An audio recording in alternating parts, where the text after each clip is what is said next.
Welcome to the Personal Development Mastery Podcast. Stand out, don't fit in. This is the second part of the interview with Toni Jehan. If you haven't listened to the first part, go back to episode 31, where Toni discusses her story, what spirituality means, how we can learn to trust our guidance, and about our spirit guide team or our spiritual helpers. There was another thing that I wanted to discuss with you, and that was our perceptions and how our perceptions shape our thinking and our way of life. So what are your thoughts on that? Well, basically, everything that, from my perspective, from the information that they've worked with me in over several years, that everything we look out on in the world isn't based on a truth. It's based on a truth we expect to see there. So when we're born into this world, we hit the floor running with everything that we're told from parents, from friends, from family, that this is how it is. Mm-hmm. Life is how it is, and that's whatever scenario you've been born into. This is how it works. And it's often stories of, hardship. Things aren't easy. And parents drum into you from the kindest way possible, trying to help you adjust to this horrible, tough world that, life will be a struggle. Things aren't easy. Money doesn't grow on trees. Things, you've got to work hard for everything. Mm-hmm. Valuable information, but it pieces together what we expect to see and find as we go on our journey. And our expectations will manifest our outcomes from our expectations. What we expect to see will manifest in front of us. So our life is built on what we perceive it's going to be. The important thing, I think, again, that people might not understand is that your thoughts have power. People like to think that their thoughts just stay in their head. In fact, they would cling on to the fact that, what's in here is private. Unfortunately, that isn't necessarily the case. It goes out into a mass consciousness. And a thought has a lot of power to it. So what you think about goes out into this world, this universe, and starts pulling the energy of that thought into a form that then comes back into our reality. And it, as I say, if your expectation is that you're not good enough to get the job you've just gone for, you won't get it, because you're manifesting the outcome of that belief. Mm-hmm. Your beliefs shape your perception. So we need to change those beliefs about who we are and what's possible for us. Mm-hmm. And that is a real breakdown process, because everything we see, we accept is true, because we've always been told it's true. We accept it's true. And it's looking at everything we've been told and saying, well, is that true for me? And start questioning everything. If you've always been brought up with parents or family or friends that tell you, oh, you're useless, you can't do that. You've got to break out of that pattern. I'm not useless. That's just what I've been told. It's not true about me. But you accept it because it's gone in and it's gone in and it's gone in. So it's questioning every single thing that you've ever been told about yourself or your life and saying, well, actually, is that true?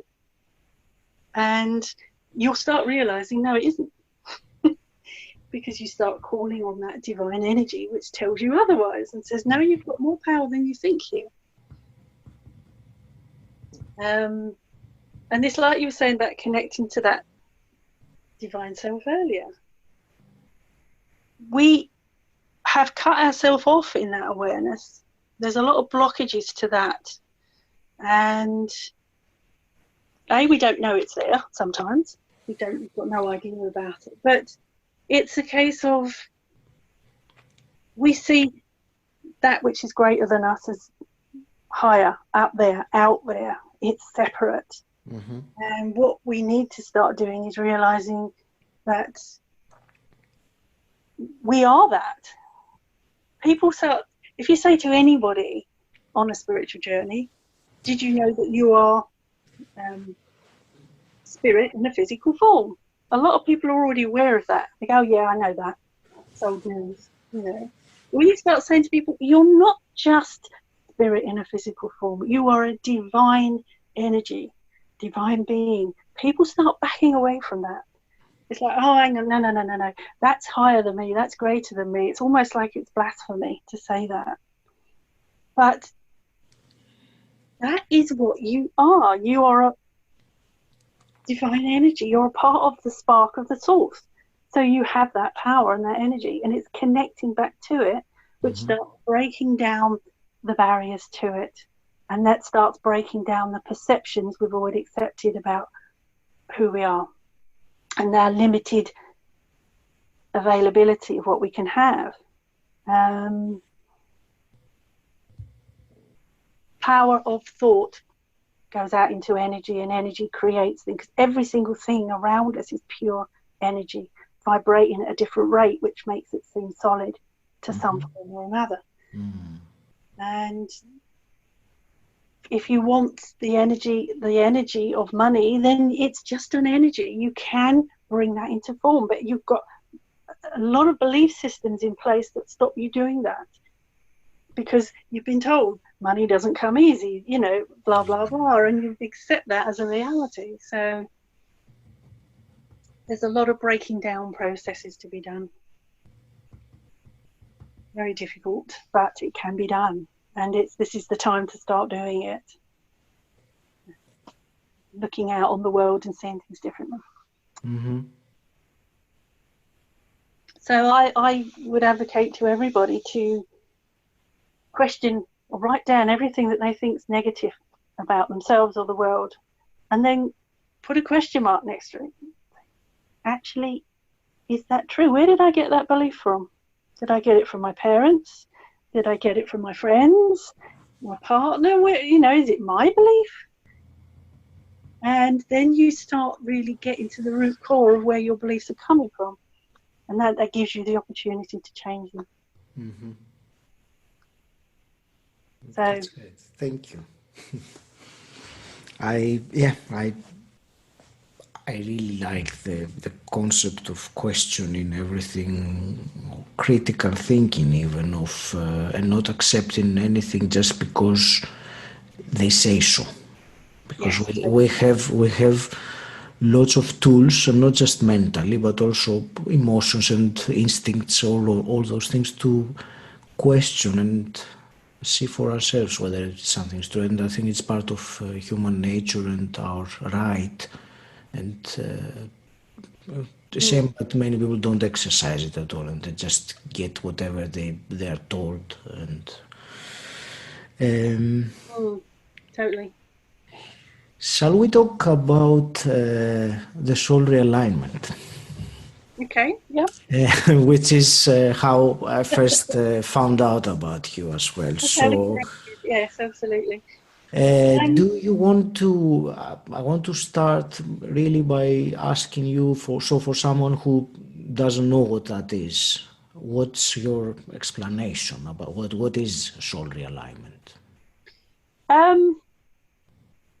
What I'd like to do is give an explanation of something that Spirit worked with me on for a long while, which kind of leads into giving a lot of background as to what it is. Okay, so basically, again, something that I've been worked with for a long time, from my downloads, if you like, from the connections I have.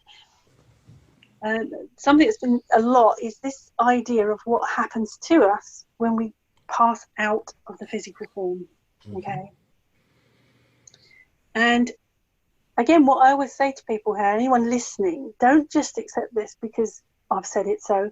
If it doesn't resonate, if you don't believe it, question it. Put a thought out to your team to say, is this true? If it's true, prove it to me. And challenge them to bring you other information that does or doesn't prove it for you. But how it was explained to me is that when we pass from the physical form, nobody stands there judging us, okay? We go to a place of light. No one says, you didn't do this, you didn't do that, you failed, basically, you've got to go back and have another go. You judge yourself. You feel the thoughts and feelings of everything that's happened in your life from everyone you've interacted with's perspective, okay? So depending on the life you've had and the interactions you've had, often that will make us feel terrible, because they're knowing that what they did to that person made them feel sad, upset, whatever, in some way, full of grief. So they won't be able to rest as a soul. You won't be able to rest because you feel that bad about what you've done from the other person's perspective. So at that point, you then ask for that to go into what's called your soul record, which is termed the Akashic records. Okay, it's a play. Every single soul has their own record from the day of its creation, from every lifetime, every thought, action, deeds in there. Okay, it's their own library, their own record in what's called almost the Akashic library. So you ask at that point for that debt that you've accepted as a debt, something that you feel you need to pay back, to go into that record, your record. And that's not forced upon you. Someone actually stands with you, someone wiser, more evolved, and says, let it go. But you can't. You feel that bad. I cannot. I need to put this right. So it goes into the record as a debt you've chosen to deal with.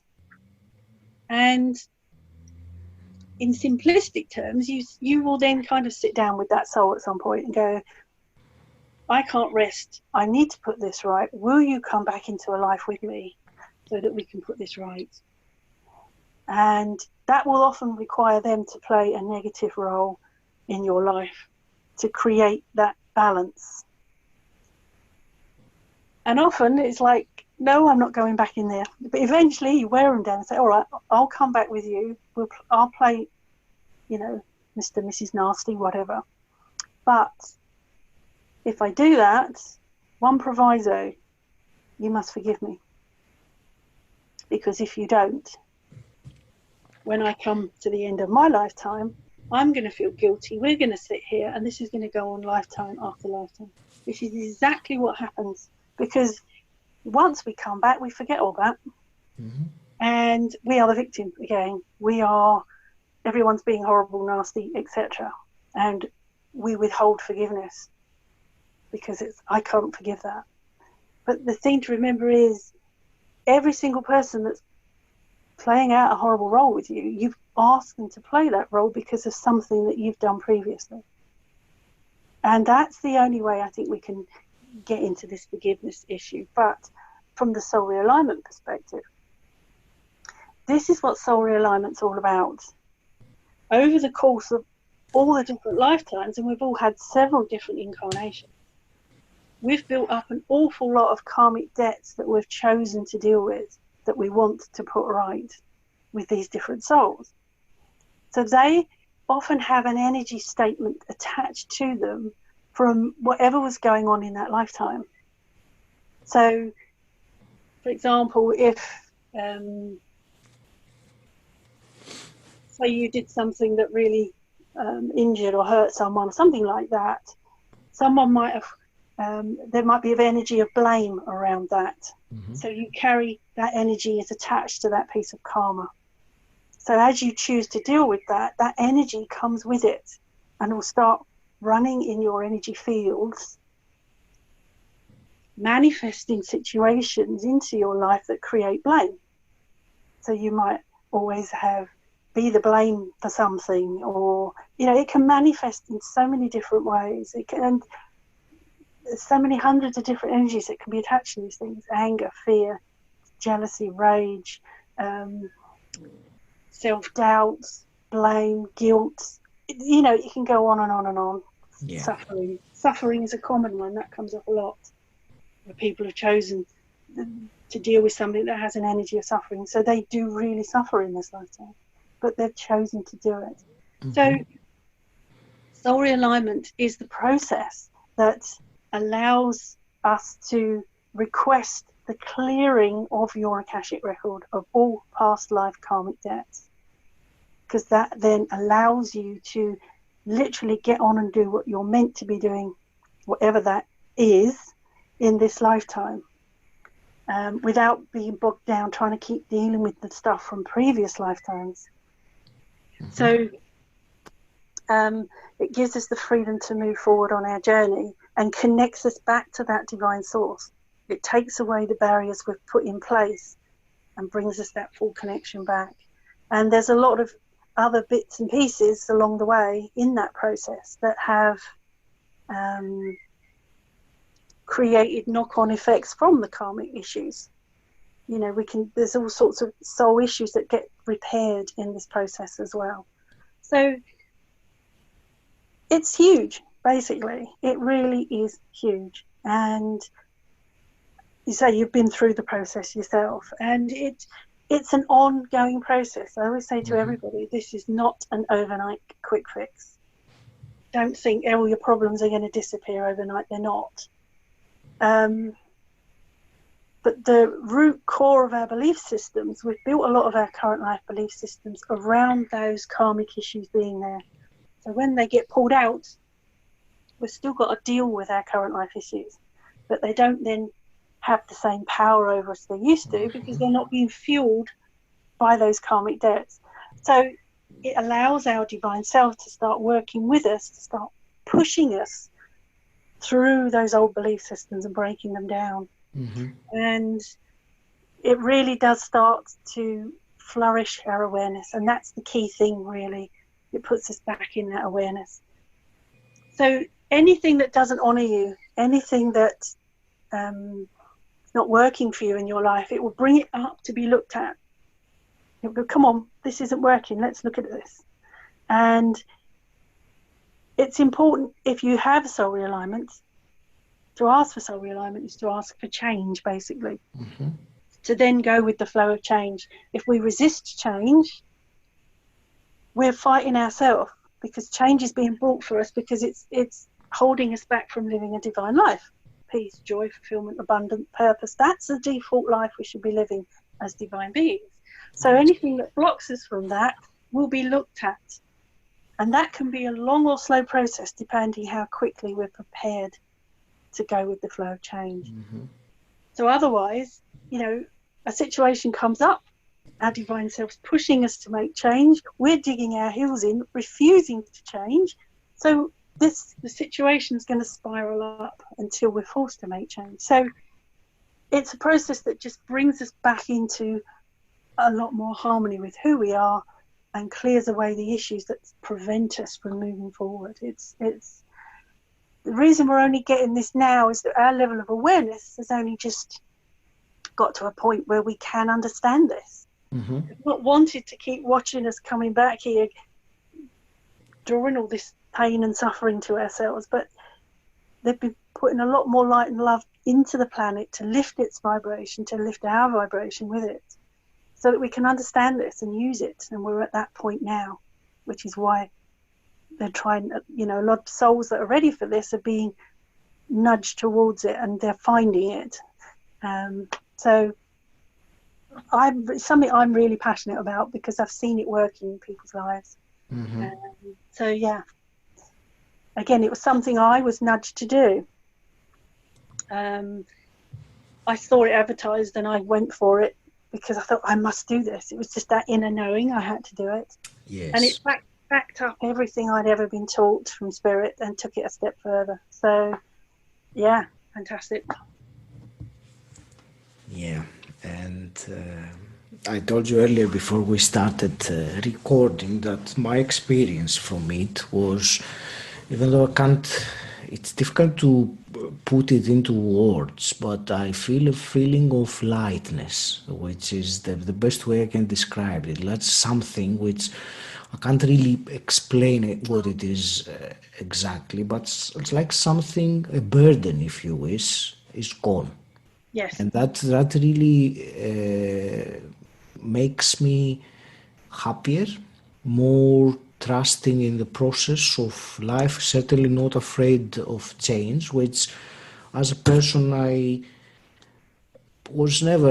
never had a problem with change. I embrace change because I know that change is necessary for growth, and growth for me is the most important, or one of the most important values I have. We can't grow if we remain without No, change. absolutely. Yeah.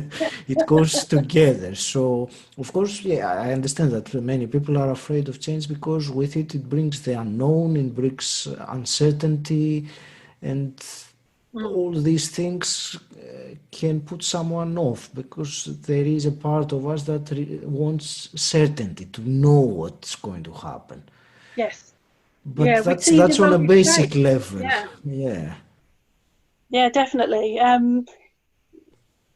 Anything that breaks down the walls to what we've always trusted and bought into it can be very frightening. And it's a process that almost some people are going to have to be forced into, like with the pandemic at the moment. It's going to Yeah. take something huge like this to force people to look at stuff and deal with stuff. So, but I can understand you saying about the lightness, because it literally is a soul burden, a huge soul burden has been lifted. There's an awful lot of karmic debts in there that got rid of in a very short space of time. So you're probably on this process now of catch up, of starting. You're going to have stuff coming up to be looked at, to get rid of. So it's very cathartic. It's wonderful.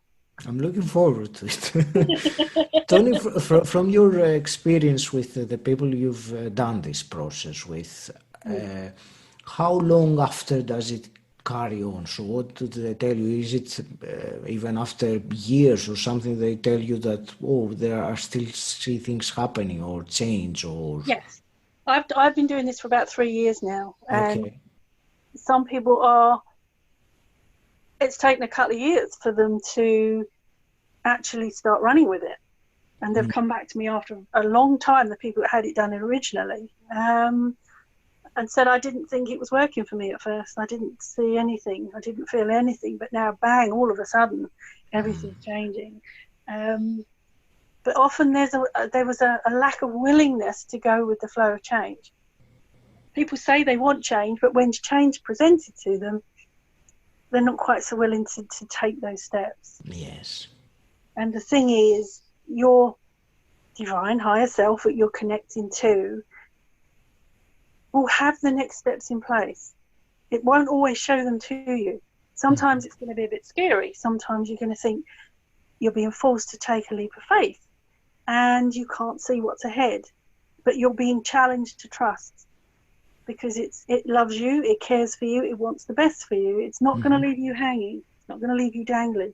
But sometimes, as we said earlier, you need to be taken from one situation to another, and that can require this leap of faith. Absolutely, yes. That word trust, I think it keeps coming up on the conversation.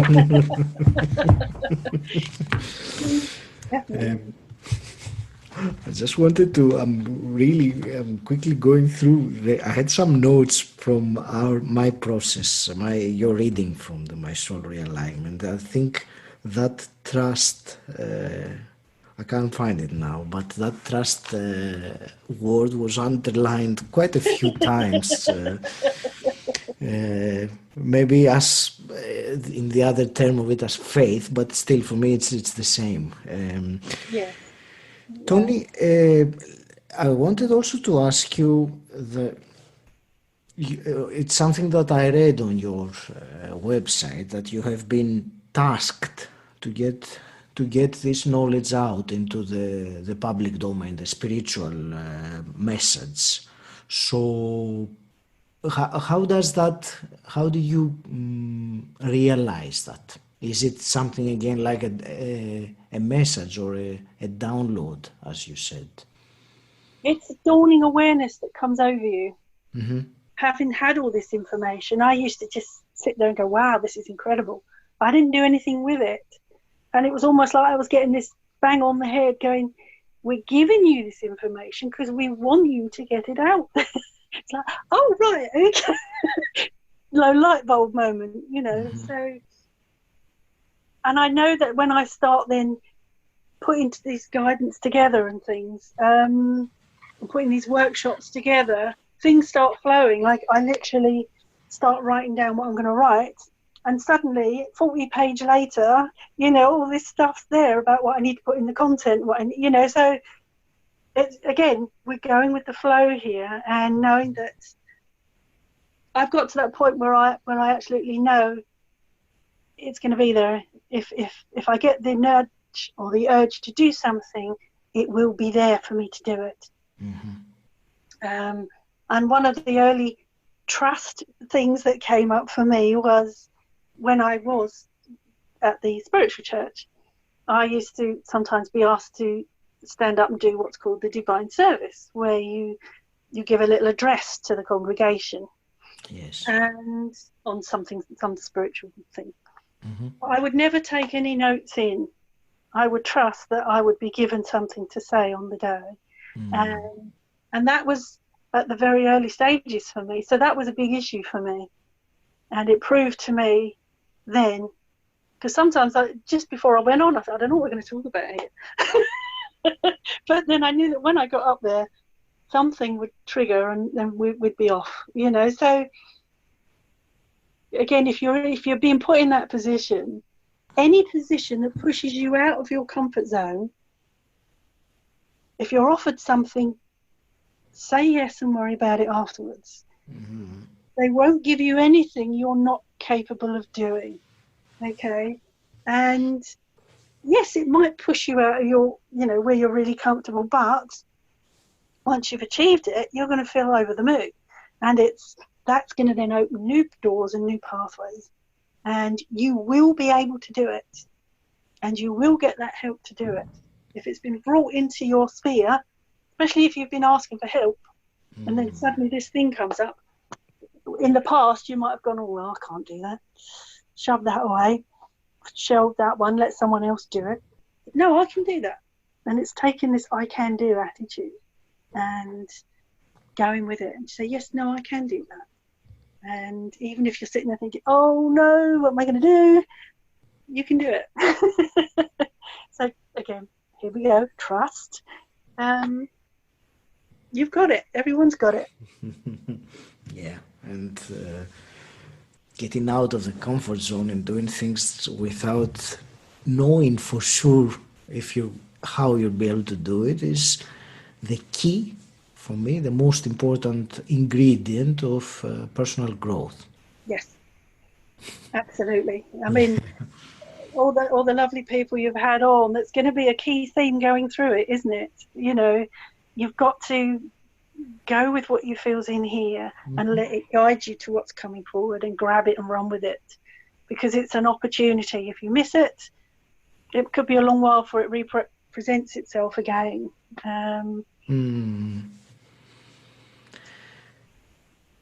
Awesome. Toni, I wanted to ask you also a few quick fire questions, which I always ask to my guests at the podcast. And the first one is, what does the term personal development mean to you? Personal development, it's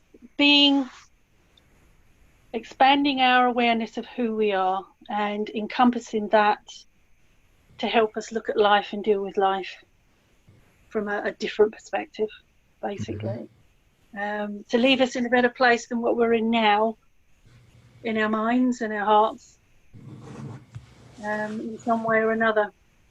Because if any situation around you that's not good, not comfortable, where you're not happy, anything you can do for yourself that can create a different scenario or a different outcome, that's what personal development is.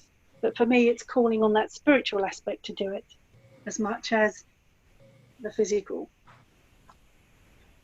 Absolutely. And I'll just add to that that for me, the spiritual development and personal development are not that different. Some people might think, no, they have nothing to do with each other. But for me, it is Dare I say the same thing in differently expressed, but I think it's yeah.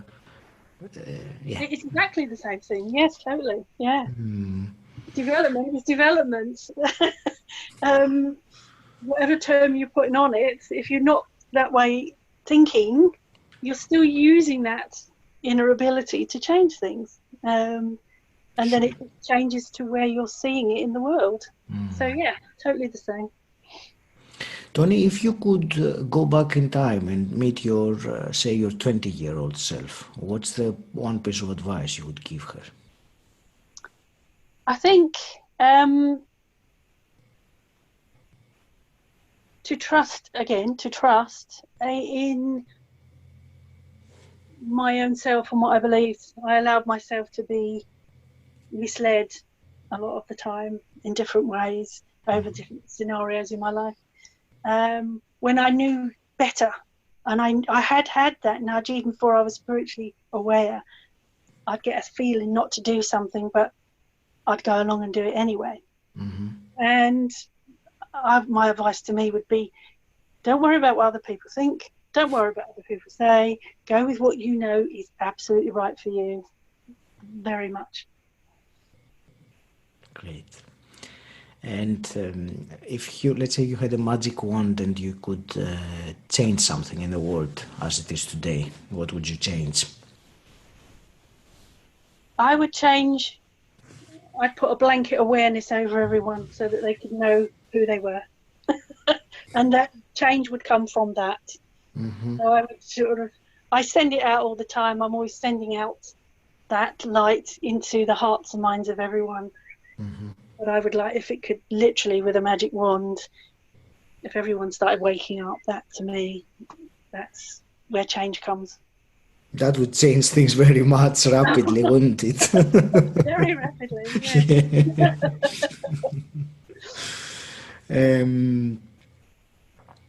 We've talked about many things, and I know you told me before our conversation that you wanted to go with the flow and allow yourself to be guided for the conversation. But is there anything else that you wanted to discuss and we completely missed it? No, I don't think so. I suppose one thing we touched on, I'm not going to go into it in a big way because it's a huge topic, but forgiveness is a big issue in our lives. If, as I said, if there are so many things and people there that are trying to teach you to forgive, but I often feel that it's flawed in as much as they're asking you to forgive someone for something which you utterly feel they don't deserve to be forgiven. And that blocks the process.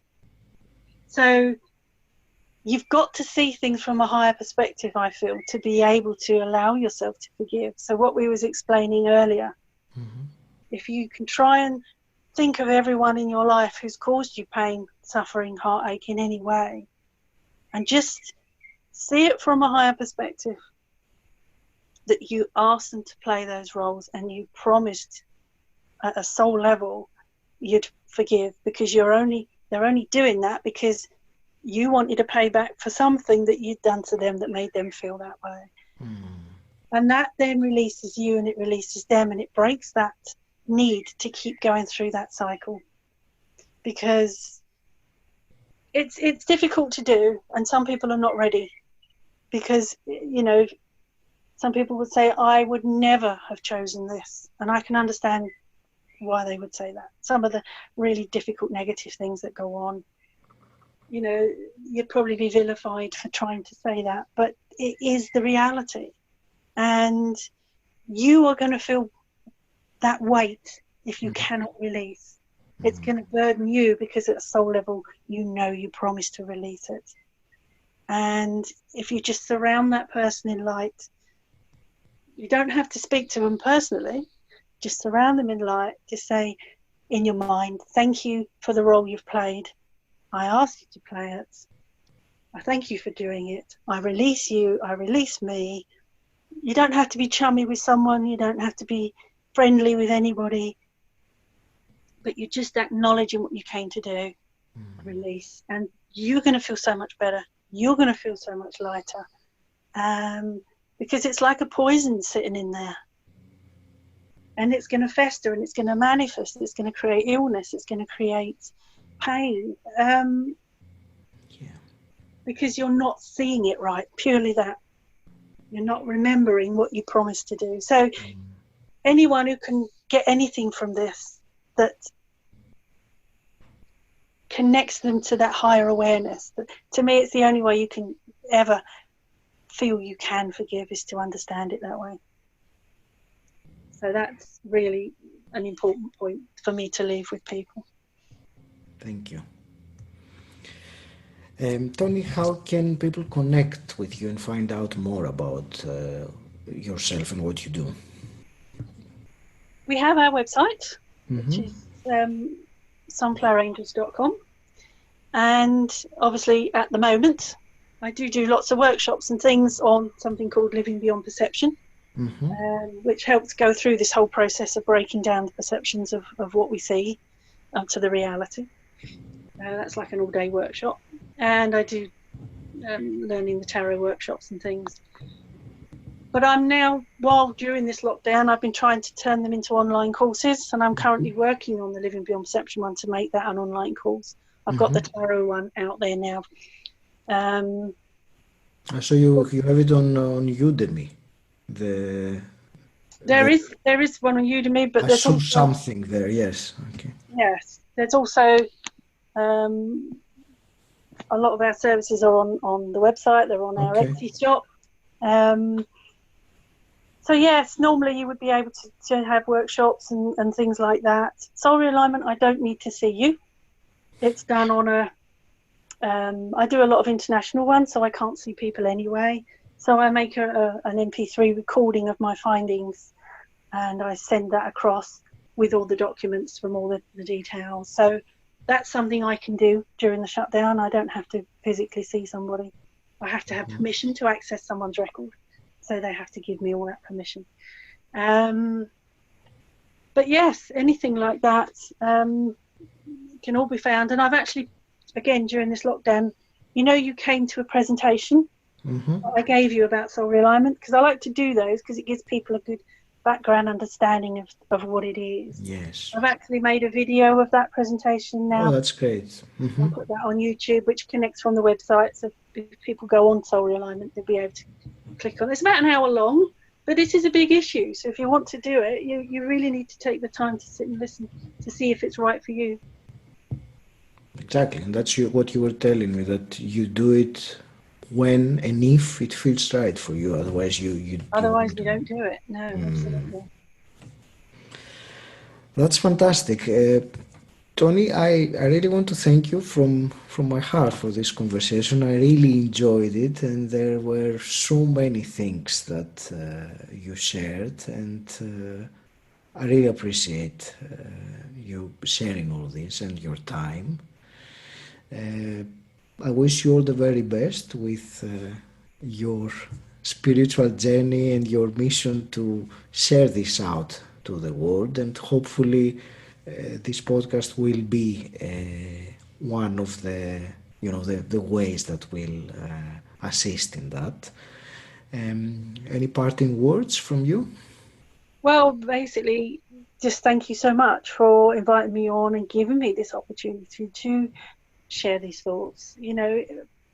I don't ask people to buy into it. I don't ask people to accept it. But if it makes any one person start questioning, start looking, then that's fantastic. Then that's what it's been about. It doesn't have to be with me. It can be with anybody. We need to start the journey. So I would ask people just to try and release old barriers they've put against anything spiritual, any further development in that way. And even if it's from a place of skepticism, watch a documentary, get book, whatever. And it's why you're here. It's why you're on this planet right now. Why you're here while all these changes are going on. You have a bigger purpose, a bigger reason. You've got the perfect opportunity now to reach out and grab that. So please, please, everybody do it in your own way, whatever it is. Keep an open mind, and that really is my wish for everybody. Fantastic. But thank you so much. It's been great. I've really enjoyed it today. Thank you very much. So have I. Thank you very much, Toni. All the very best. And you. Bye-bye. Thank you very much for listening. Please take a moment to subscribe, rate and review Personal Development Mastery on Apple Podcasts. If you want to know more about me and how I can help you, join my Facebook group Personal Development Mastery. You can either search for it on Facebook or you can simply type bit.ly/PDM group. And until next time, stand out, don't fit in.